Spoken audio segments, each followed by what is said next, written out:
नमस्कार जय जगन्नाथ मु विश्वजित स्वागत करछि tech Biswajit official YouTube channel को। एई वीडियो माध्यम रे आज हम आलोचना करिबा कि युक्त 2 जो माने एग्जाम देइथिले से माने किपरि रीचेकिंग करिवे जदि सेमानकर रिजल्ट रे किछि त्रुटि सेमान को जणा जाउछि तो ऑनलाइन माध्यम रे एटा किपरि भाबरे अप्लाई हबो रीचेकिंग पई एवं आपनकर सेही प्रोसेस फुली हवा पई जाउछि। आशा करछि वीडियो टी को आपण माने संपूर्ण देखिबे एवं सिखिबा को चेष्टा करिवे। सर्वप्रथम मु आपण को स्टेप बाय स्टेप गाइड करूछि आपण माने ध्यान देकरी देखंतु। सर्वप्रथम आपण को एसबीआई ई कलेक्टर वेबसाइट को ओपन करिया को पड़िबो। एहा पई आपण माने कोन करंतु जे कोनोसी गोटे ब्राउजर को ओपन करनियंतु। ब्राउजर को ओपन कला परे आपण माने सर्च कर दियंतु सेही ब्राउजर रे एसबीआई ई कलेक्ट लेखि कि जेतबेले पई सर्च करिवे आपनको सामने रे एई भली किछि इंटरफेस देखेइबो। एसबीआई बैंक कलेक्टर एई भली किछि इंटरफेस देखेइबो। एहा पर आपण माने क्लिक टी करंतु। क्लिक कला परे दर्शक बंधु आपण को एई भली किछि इंटरफेस देखौथिबो।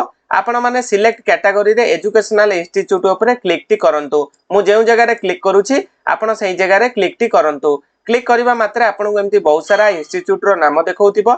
आपण माने को सर्च आरु आपण माने को सर्च फॉर एजुकेशनल इंस्टीट्यूट रे क्लिक करिकि एठारे council of higher secondary education ऊपर सिलेक्ट करिया को पड़िबो। मु देखाइ देउछि आपण को council of higher secondary education Odisha ऊपर मु सिलेक्ट कली।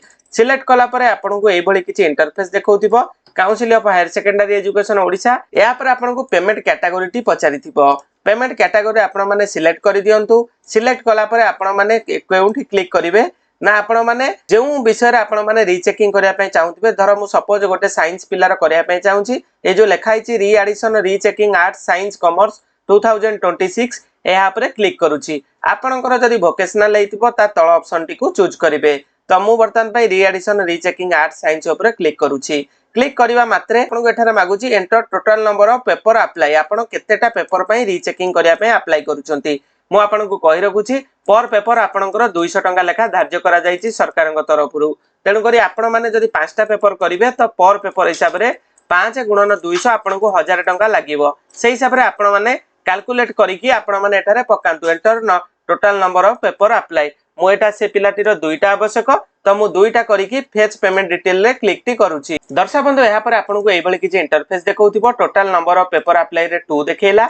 Amount of fees deposit automatically 400 देखै देला। Email ID for the student एठारे से पिलार ईमेल आईडी को दबा को पड़िबो। एहा पर मोबाइल नंबरटा बाध्यतामूलक अछि। एठारे मोबाइल नंबरटा तांकर ठीक ठीक भाबरे एंट्री कर देबे। से पिलार नेम ऑफ द स्टूडेंट रे तार एडमिट कार्ड रे जेउ भली भाबरे स्पेलिंग अछि तार संपूर्ण नामटी को लिखिबे। एहा पर आपनकर आसिला प्रैक्टिकल पेपर। जदि कोनोसी पिला प्रैक्टिकल पेपर को रीचेकिंग करिया पय चाहुतिबो तो एठी सब 1 थारु आपनकर V पर्यंत अछि। जदि आपण प्रैक्टिकल करिया पय चाहुतिबे केउ प्रैक्टिकल टी को करिया पय चाहुतिबे बहुत सारा विषय भीतर अछि आपण को सिलेक्ट करिया पड़िबो। जदि प्रैक्टिकल को से रीचेकिंग करिया को चाहू नै सिलेक्ट करिकि सभा तळे जो नील ऑप्शन दिया जाईछि आपण माने नील ऊपर क्लिक करंतु। ए पिलाटीर प्रैक्टिकल रो किछि करिवार नै तेनु करी मु सब जाक नील ऊपर सिलेक्ट कर दउछि। आपण आपनक हिसाब रे ए सब जिंस को सिलेक्ट करिवे। दर्शक बंधु एहा पर आपनकर आसिला roll number of the student एटा ध्यान देई कि आपण माने को इनपुट करिया को पड़िबो तार एडमिट कार्ड रु देखि कि स्ट्रीम रे आपण केउ विषय रे अनुसंधान करिया पय चाहुचंती सेही स्ट्रीम टी को आर्ट्स किबा साइंस किबा कॉमर्स को सिलेक्ट करंतु। ए पिला जेहेतु साइंस मु साइंस कली। थ्योरी पेपर 1 टी को से जदी करेक्शन करिया पय चाहुतिबो बा सेटारु आपण को सिलेक्ट करिया पड़िबो। जदि 2 पेपर 2टा पेपर भितरु जे कोनोसी को 2टा को सिलेक्ट करंतु। एहा परे जो 3 4 5 6 7 देखौची आपण को एगुडा को सब नील को सिलेक्ट कर दबार अछि। तो एई प्रोसेस मु ए पर्यंत कंप्लीट करूची। दर्शक बंधु देखि नियंतु एई भली भाबरे मु 2टा पेपर को सिलेक्ट करनेली आउ सबतिक नील को सिलेक्ट कर देली। एहा पर आसिला आधार नंबर ऑफ द स्टूडेंट सेही पिलार आधार नंबर टी को आपण को एटारे एंट्री करिवार अछि। एहा पर आसिला डेट ऑफ बर्थ स्टूडेंट से डेट ऑफ बर्थ टी से पिलार मैट्रिक सर्टिफिकेट बा +2 सर्टिफिकेट अनुजाई एडमिट कार्ड अनुजाई आपण को एटारे सिलेक्ट कर दबार अछि। Email ID of the student आउ थरे ईमेल आईडी देई कि रिमार्क्स रे आपण माने लिखि परिबे जे कि सर प्लीज क्विक प्रोसेस एई भली लिखि दियंतु। दर्शक बंधु एहा पर आपनकर आसिला रिमिटर नेम रे सेही पिलार नाम दे दियंतु। एहा पर आसिला मोबाइल नंबर टी सेही पिलार दे दियंतु। एहा पर कोन हबो सक्सेसफुल हला पर सेही पिला को पेमेंट रो इंटिमेशन टी जिवो।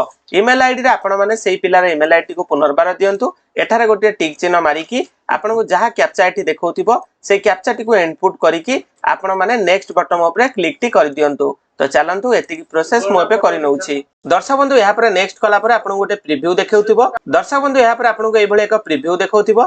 प्रिव्यू देखला पर आपण माने स्क्रॉल करके सब जिंस मिले नियंतु तापर नेक्स्ट ऊपर क्लिक करंतु एहा पर आपन को नेट बैंकिंग एवं आपन को पेमेंट करिया पय दीटा ऑप्शन देखैथिबो आपण मानकर पाखे जदि स्टेट बैंक रो इंटरनेट बैंकिंग अछि तो आपण माने स्टेट बैंक रो इंटरनेट बैंकिंग ऊपर क्लिक करंतु 11 टंका 8 पैसा बैंक थारु आपनकर फीस थारु एक्स्ट्रा कटिबो तो यहाँ पर क्लिक हियर ऊपर मु क्लिक करके पेमेंट टी करूची दर्शक बंधु यहाँ पर आपन को लिखि दबो पेमेंट टी सक्सेस परे your transaction has been successfully completed यहाँ पर से पिला को किछि दिन वेट करिवार अछि इंस्टीट्यूट तरफरु से पिला को गोटे रीचेकिंग रो लिंक प्राप्त हबो जोटा की तारीख होउची मु आपन को भी देखै दउची ऑफिशियली नोटिफिकेशन रे तारीख टी होउची दर्शक बंधु आपनकर 19/6/2026 ठारु नै की 23 तारीख भितरे रेस्पेक्टिव एचएस स्कूल जो आपनकर कॉलेज रहिला से आपन को लिंक प्रोवाइड करिवो जा द्वारा कि आपण माने चेकिंग करि परिबे आपनकर जा जा इवैल्यूएटेड करा जायछि बा मार्क दिया जायछि जदि सेठारे आपन को किछि त्रुटि देखा गला तो आपण माने कॉलेज रे कोटे कंप्लेन रेजिस्ट करि परिबे जोटा कि 23 तारीख भितरे आशा करूछि ए वीडियो माध्यम रे आपण माने आज सिखिले जे कि रीचेकिंग प्लस 2 रे जदि कोनोसी पिल्लार कमी जाय थाए मार्क तो आपण माने रीचेकिंग किपरि भाबरे ऑनलाइन प्रोसेस रे करि परिबे जदि ए वीडियोटी आपण को भल लागिथिबो तो आम चैनल को सब्सक्राइब करंतु एवं ए वीडियोटी को अन्य मानक संग सहित शेयर करंतु रहउछि जय जगन्नाथ।